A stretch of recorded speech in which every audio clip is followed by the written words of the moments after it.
How do you put together some of the best deals on planet Earth? Well, if you don't have a deal mindset, you're probably missing out. So check out today's show on Beautiful Minds. Your mind is a beautiful thing, but if left unattended, it can get ugly real quick. If you're not constantly curating the content your mind consumes on a daily basis, then your surroundings will dictate your daily thoughts, habits, behaviors, and actions. This show has only one goal: to leave your mind more beautiful than it was when you arrived. Welcome to the Beautiful Mind Show.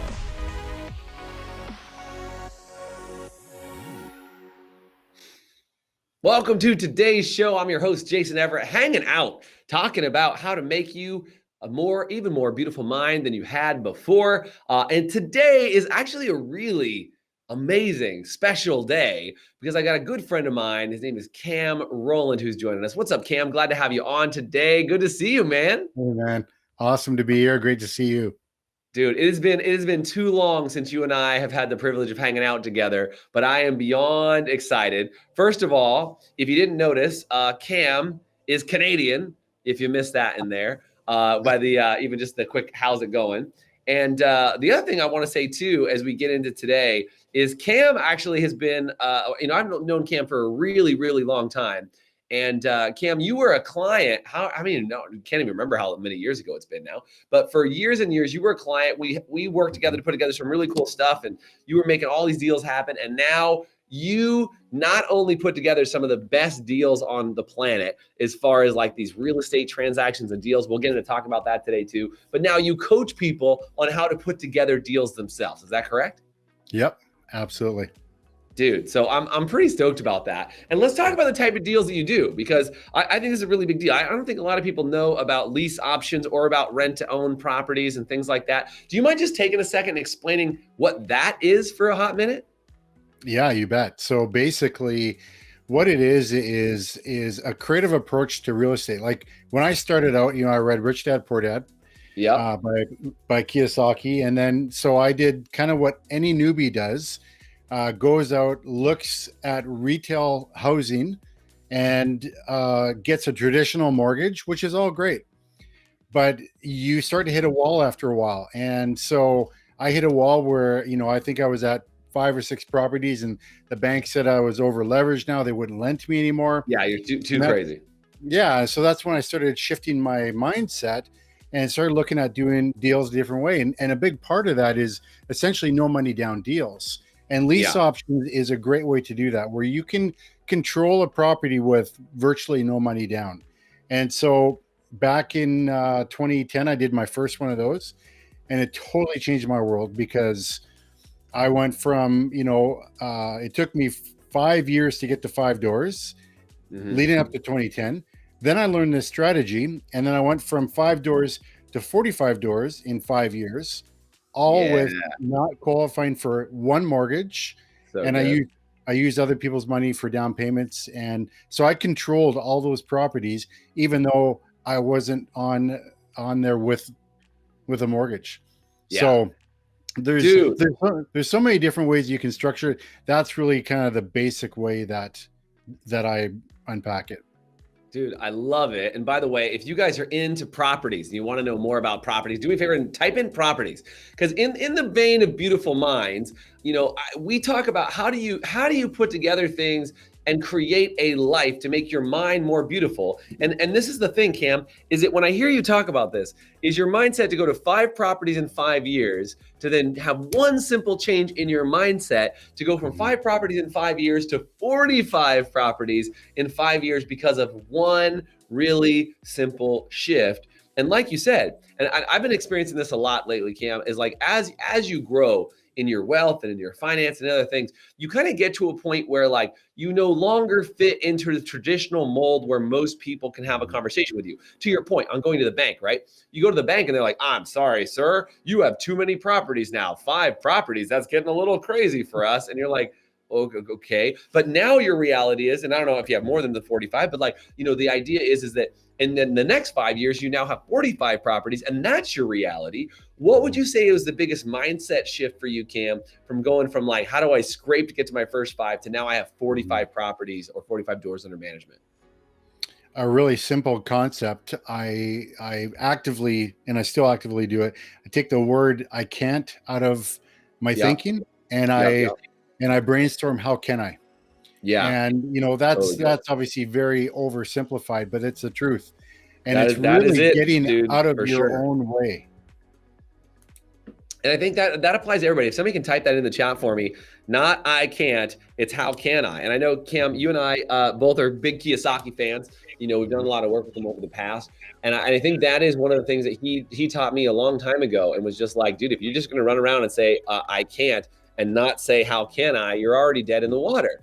So Yeah. to your point on how can you, I think that's such a big deal. So how do you put together a deal, Cam? I know there's logistics of like, what is the paperwork? And if you guys aren't familiar with like what a rent to own is or a lease option, we can probably talk about that for a minute and get into that. But I want to also talk about the mechanics of a deal. So just so people understand, let's start with what is a rent to own? What is a lease option? And then maybe we can talk about, after a break in just a minute, we'll talk about kind of what are some of the like mechanics of finding a win-win deal in any situation. So can you just give me an overview on lease option and rent to own? What does that mean if nobody's ever heard of that before? Because I'm sure people are like, yeah, no money down, I don't have to be on the mortgage, sign me up. I'm sure it's that easy, right? You just get some paperwork and you're done. But I'm sure, right? But like, how does the deal flow work for a lease option or rent to own? Yeah. So lease option, rent to own is kind of synonymous. Really, rent to own is kind of the everyday name that you'd call it for people who are trying to get into home ownership, right? Yeah. So I'm not necessarily talking investors now, but I'm talking about people who've got decent income, they've got some money to put down, but they can't qualify for a mortgage. And there's any number of reasons: bad credit, they got sick and lost their job, all like new to the country. So that's a big part of what I do. I've got a separate company that just does rent owns to help families get into home ownership. Nice. And So basically, you're finding a family that has some sort of like tick in their world for the bank, Mhm. right? The bank says you're not bankable, right? The bank Yeah. says you're not bankable, and you say, I've got a way to still get you in a house. So you've got the income, but you're new to the country. You've got some bad credit. You were sick. Something random happened, but there's another situation that could work. So you're kind of like doing something when the bank says no, you can say yes. Exactly. That's Okay. exactly what it is. Yeah. Got it. So that's a rent to own. So lease options is really a very similar thing, but so lease option is more of a term that investors will use, like myself, where I will find a property and I will structure a deal with the owner, not to buy it right away, but I'll lease it off of him for 3 to 5 years. Mhm. And then I've got the option to purchase it at the end of that time at a predetermined price. Nice. So what that does for me is it enables me to get into another property for very little money down. Typically on those deals, I'm giving them a check for $100. So I'm securing a $500,000 house for $100, right? I mean, does that not blow your mind or what? It's so Totally. cool. No And big down payment, no nothing. nope, exactly. And so for the owner, I'm often solving their headache property, their headache problem, whatever that is, right? And so Like that's they've not been typically able to how, lease it out or something like that. Like they've got an issue yeah, they're trying to deal with too, right? yeah, it can be everything from they're just sick and tired of dealing with tenants, Mm. or they've got health issues and looking for a quick response. I've helped people that, they're in great shape financially and all that stuff, but mentally, when it comes to this house, they're in very poor shape. And Interesting. so for example, like this guy who owned this house, he was an absentee landlord, and the tenant said they're moving out. He got into it, and he just about lost it. The place Yeah, like it was was just gross horrendous. or It stank. Like I could tell you stories upon stories. It's getting close to lunchtime for you guys. I won't say them because it's awful. But yeah, yeah. Let's just so say the a house guy was like, was a yeah, disaster. Let's just yeah. say. So I helped him. I brought in my contracts, gave him a check for $100. I then made money off the property and bought it off of him after 9 months on this particular property. Now So I you solved his obviously headache. de-stunk the property. I mean, you cleaned it up, you did a bunch of stuff to it, Yep. and then you were still able to purchase it because you just were holding it Yep. under contract. You did the work to it, rented it out, did all that Yep. stuff. Exactly. Yeah. So good. So, okay, Yeah. so both sides of that. So one, and I think there's another piece in the rent to own, right? So you can either provide a property to somebody as a rent to own sort of option, or you can Yeah. help take over a property for somebody else. And sometimes those two things work together to create some really incredible deals, right? Mhm. Yeah. So, okay, well, so look, here's the deal, Cam. I got to take a quick break. When we come back, I want to talk about the art of putting together any deal, because I think that you've mentioned a bunch of things I want to unpack about, like, kind of the opportunities that you look for and how a deal can kind of come together. So you cool if we talk about that when we come back? Love to. Dude, let's do it. All we come back after this very short break. Would you like to have an even more beautiful mind? Well, we'd like you to have one, and we actually created a 7-day Beautiful Minds Challenge, which is a little bit of a choose your own adventure challenge for just 7 days. And I really think you can do anything for 7 days. It's definitely not easy, but it will be simple for you to get access to it. All you have to do is comment anywhere on this video or send me a message on social media that says 7-day, and I'll send you immediate access to not only our Beautiful Minds Facebook group, but also our Beautiful Minds Challenge, where you can go through 3 different areas: your mental health, your emotional health, and your physical health, and get challenges in each of those areas that'll help you get a handle on each of those areas inside your life to give you more control over what you want to do every single day. So do me a favor, comment 7-day or send me a message on any social media, and I'll make sure I give you access to our exclusive community group as well as access to the challenge. Thanks so much, and now back to the show.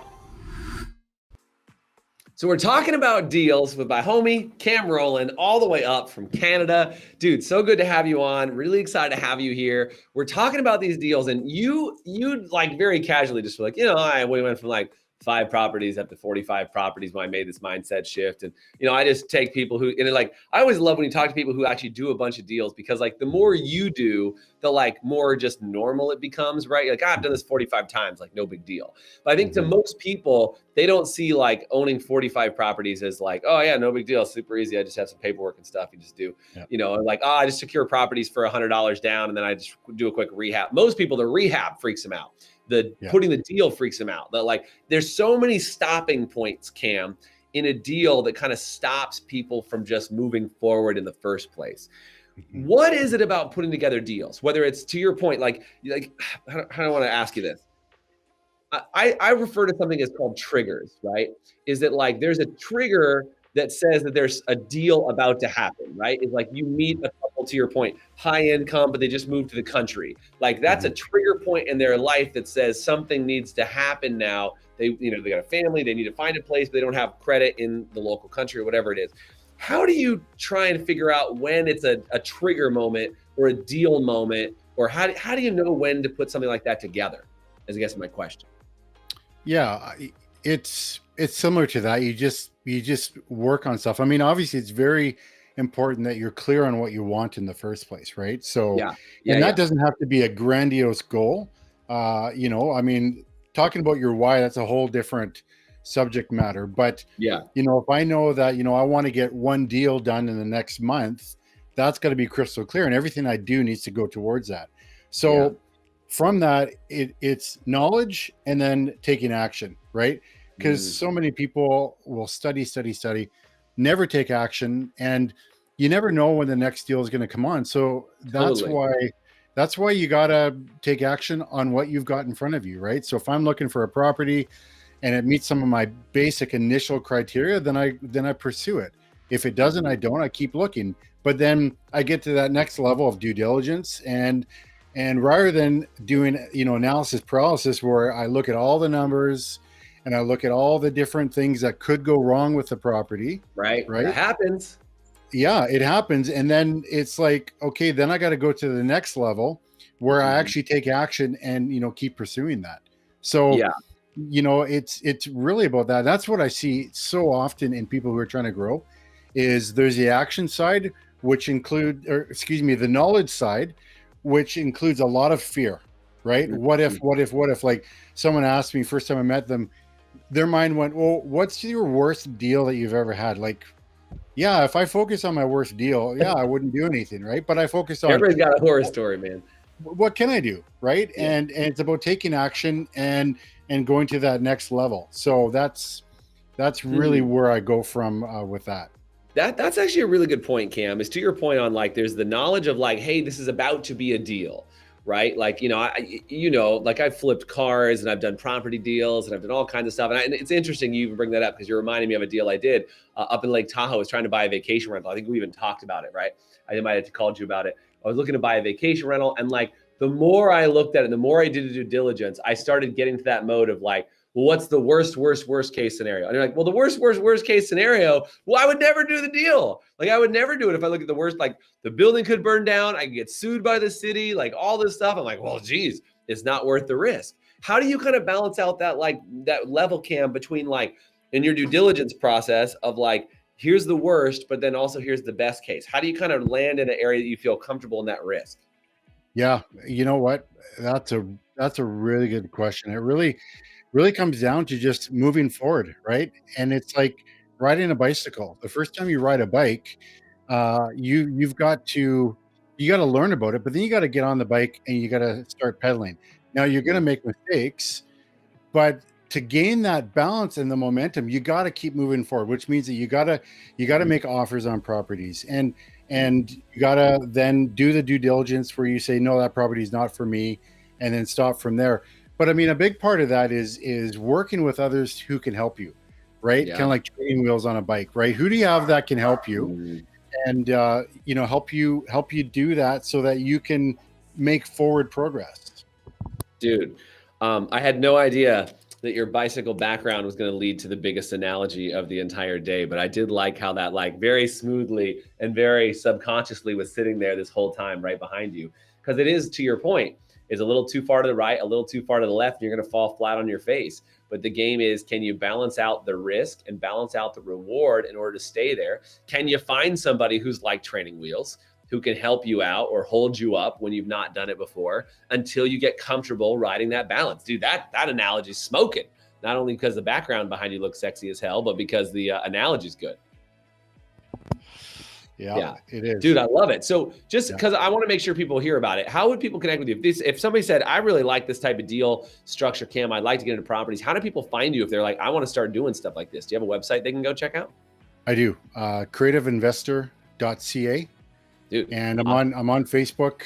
You've got my name there. Look me up there, and I've got Creative Investors also on Facebook. We do a fair bit. I've got a free group on Facebook. I've also got a private group for my students, but the free group offers lots of information, and so I'd love for people to check it out.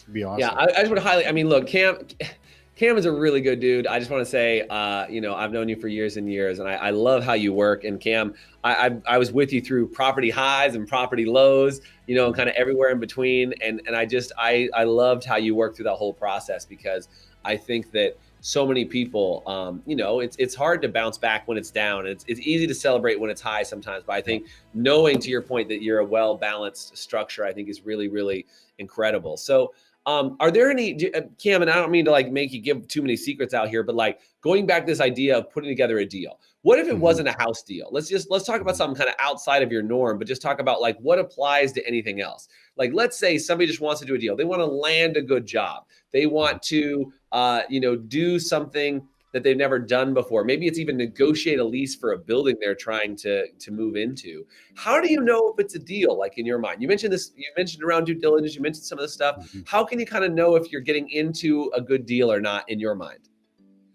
Yeah, great question. And I'll take you back to Rich Dad Poor Dad, because Robert talks about his his condo in Honolulu, and how he was underwater each month with that, right? Paying for the mortgage and the condo fees, stuff like that.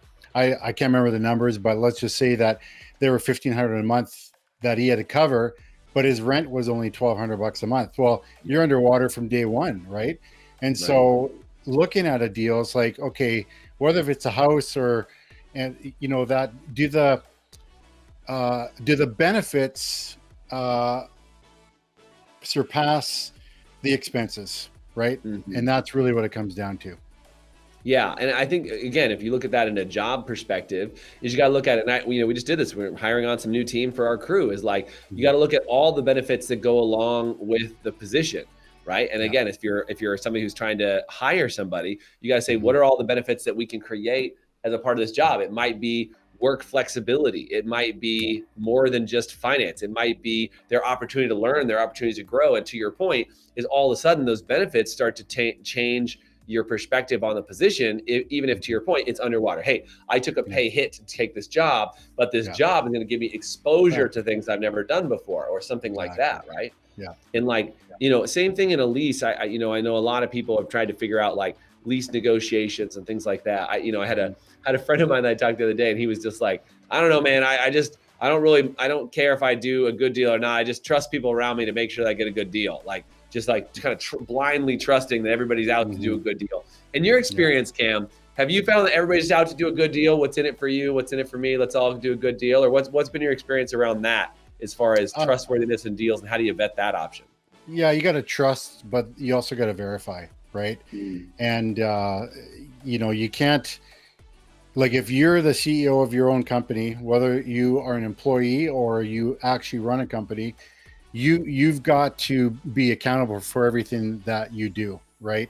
And you know, so to expand on what you're saying before with working with people and trying to negotiate stuff like that, right? It's all about listening, right?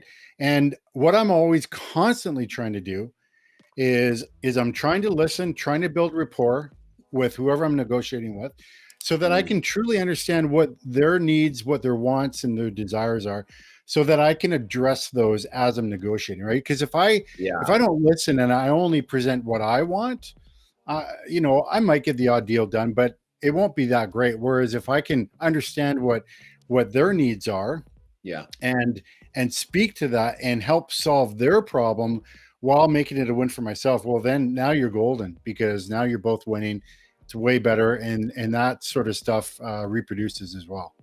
Yeah, and I think what you said so critical, Cam, is it is that ability to sit down and listen to what they need. Because I think you've taken something that is what I would consider to be pretty dang creative. You know what I mean? I know there's other people who do it, right? I know there's some other people who do it, but it's not very common. There's a lot of people who are house flippers. You can watch any show on HGTV about house flipping, and somebody's like, I bought a house, I fixed it up, I sold the house.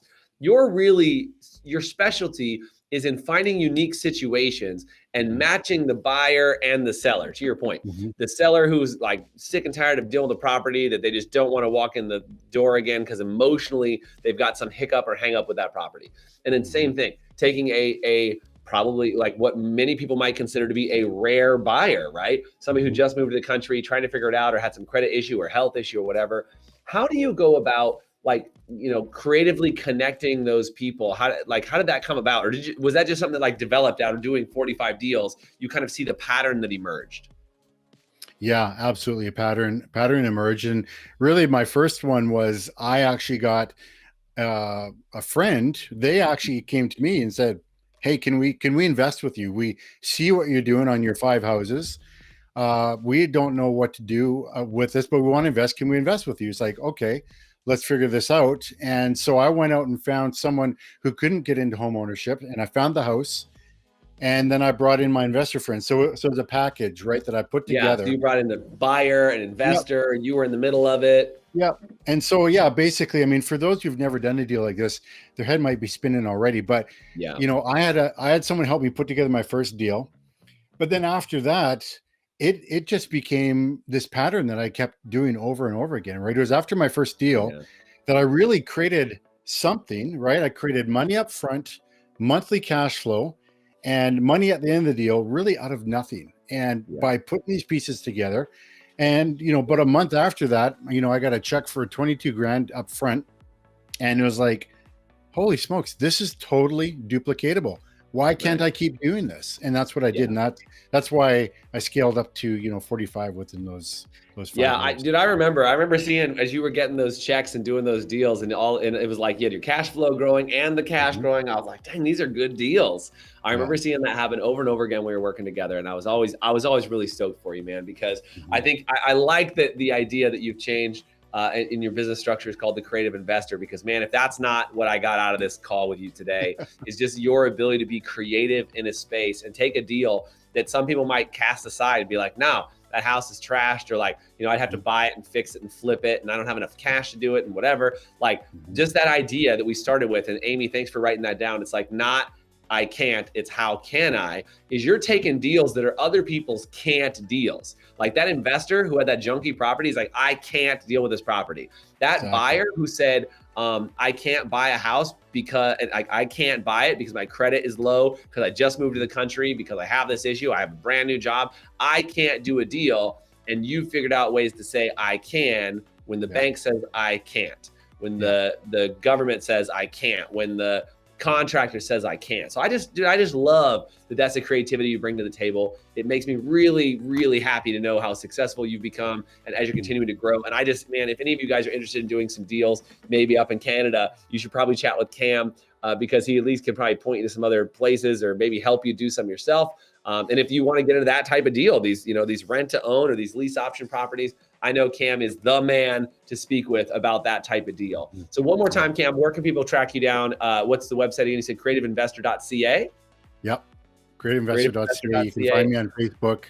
And just to thwart some of those words, Canada, and why would I do business up there? I've actually got a bunch of students in the States as well. So they are over on the East Coast, and these deals are transferable. It's just a matter of your mindset, whether you believe you can or you can't. That's what it comes down to. And that's a great point, is that deal works anywhere. Like that type of arrangement works in any place, anywhere. You just happen to be up in Canada because it happens to be a pretty beautiful spot up there too. So dude, so good to have you on. Really glad to see you again. I can't even tell you how good it is to see your face and hang out with you and know you're doing well. It just makes me smile, makes me really, really happy. So thank you for being on today, Cam. If you guys have any question for Cam, tag him and we'll make sure he gets all the messages in the comment section below. But Cam, thank you for showing us what it's like when you put together a beautiful mind, how lucrative it can be, how powerful it can be, and ultimately how it makes your mind better. Thanks for being on today, brother. I appreciate you. Thanks so much, Jason. See you, Talk dude. to you soon. Bye-bye. All right. Thanks for joining us on today's show. If you want to get access to our 7-day Beautiful Minds Challenge, you can either comment below and just say 7-day, and I'll shoot you the information so you can get immediate access to that, or find me on any social media and just send me the message 7-day, and I'll make sure I get that out to you right away. And if you really enjoyed today's show, it would do me a huge favor if you went online, whether it was Spotify, Pandora, or iTunes, or any sort of podcast platform that you can find us on, and search for The Beautiful Mind Show, subscribe to our channel, and then make sure you give us a rating. Every time you give us a rating, it helps us get more eyeballs on our show and help more people have a more beautiful mind. Thanks again for joining us.